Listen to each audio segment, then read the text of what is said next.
We then see scientists discussing what could be causing the phenomenon. What about the North Atlantic Current? What about it? The current depends upon a delicate balance of salt and fresh water. We all know that. Yes, but no one has taken into account how much fresh water has been dumped into the ocean because of melting polar ice. I think we've hit a critical desalinization point. It would explain what's driving this extreme weather. Yeah, it would if the weather was here and not here. The North Atlantic Current affects this, not this. This, not this. This, not. This, not. This, not. Get it? Good. We then see useless subplot number 3, or as I like to call it, the Aww factor. So they managed to get the results of their test, predicting when these storms will come to fruition. 6 to 8 months. That can't be. That timescale isn't in months, it's in weeks. So, in the span of 30 minutes of screen time, we've gone from Ice Age in 100 to 1,000 years, to 6 to 8 months, to 6 to 8 weeks. I know science can only make predictions, but that's a pretty big shark to jump, don't you think? As people stock up for what is already being billed as the worst storm season on record. Really? That was necessary information? Because we couldn't tell that from the tornadoes in Los Angeles! We cut to Dr. Hall talking to the Vice President. Again. And he's rejecting it. Again. You have to start thinking about large-scale evacuations right now, especially in the northern states. But don't bother telling Canada. We don't need more of these running around. We then got to the nerdlings in a museum. Yes, because when there's tornadoes in Los Angeles and rain in New York City that's overflowing your sewer system, that's a great time to go to the museum. In fact, the only reason to even show this is because of this. Hey guys, check this out.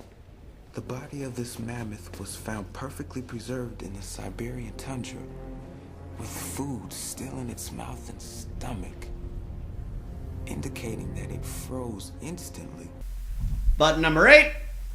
Of course, they don't waste any time with this and show some copters freezing. Here's a question. If the metal is frozen solid, how come the people inside don't freeze with it?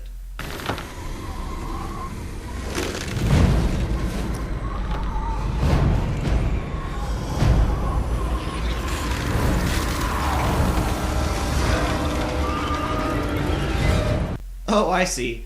Because they have to step out first. Actually, now that brings up another question. How come they have to step outside to feel the cold? Does the cold just choose not to go inside because the door's shut?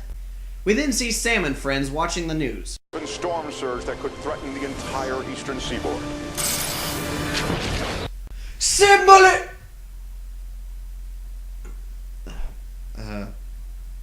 Forgive me. I actually have that saved for button number 3.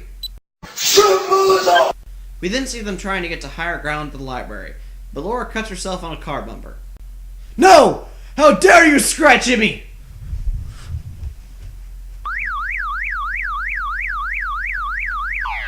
Ow! Note to self, do not punch car. Well, a tsunami hits New York, keeping them trapped inside the library. Then we see Jack showing his new projections for the storm. But shouldn't the air warm up before it reaches ground level? It should, but it doesn't. The air's descending too rapidly. Why don't you just say it, Jack? Just say it. We're all gonna die! Storms are gonna take over the world! We return to Sam's Club. Not what I meant. That's more like it.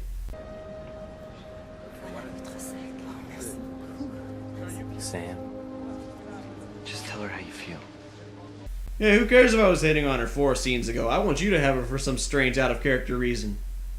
Well, Sam begins to look for a payphone because, according to him... Power's out. Older payphones draw their power directly from the telephone line. You mean the telephone line that was probably destroyed in the tsunami? Good plan, Sam. Sam crawls down to get the phone. Talk about your blue balls. What? Come on! Well, Dr. Hall tells them to stay inside because they could freeze to death if they go outside. However, Dr. Hall decides that, since Sam could freeze to death outside, the best thing for him to do is go outside. Yeah, he's a real freaking genius. Well, because Sam took a dip in ice-cold water, he has to change clothes. But to keep warm, Laura hugs him. Lucky.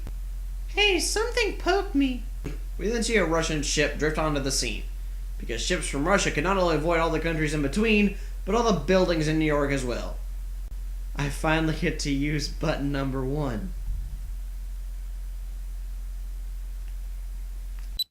That's too damn convenient. We return to Dr. Hull, telling the president about what to do. What exactly are you proposing, Professor?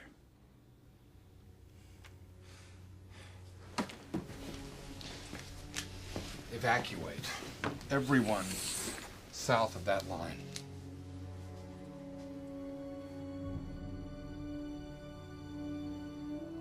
But most of my voters are in the north.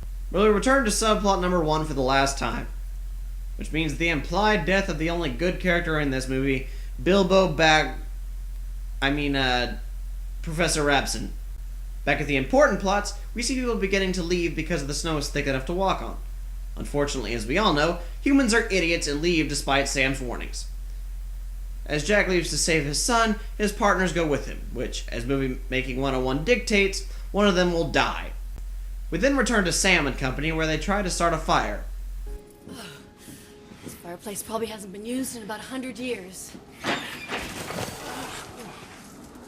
All right.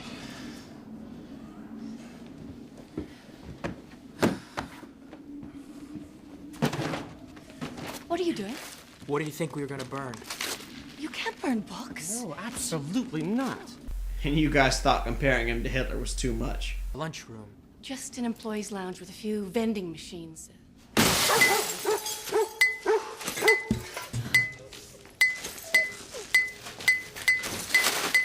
We're not gonna last very long on M&Ms and potato chips. Now we see the factor once more, where Jack's wife refuses to leave without taking Peter with her. Jumping back again, if you're wondering, yes, it's giving me a headache too. You alright? Yeah, I'm fine. I cut my leg the other day. One more time, guys. She's not fine. We rejoin the idiot posse and we see that the genius kids were right. Wow, what a surprise. I'm just glad the next edition of the Darwin Awards will be nice and full.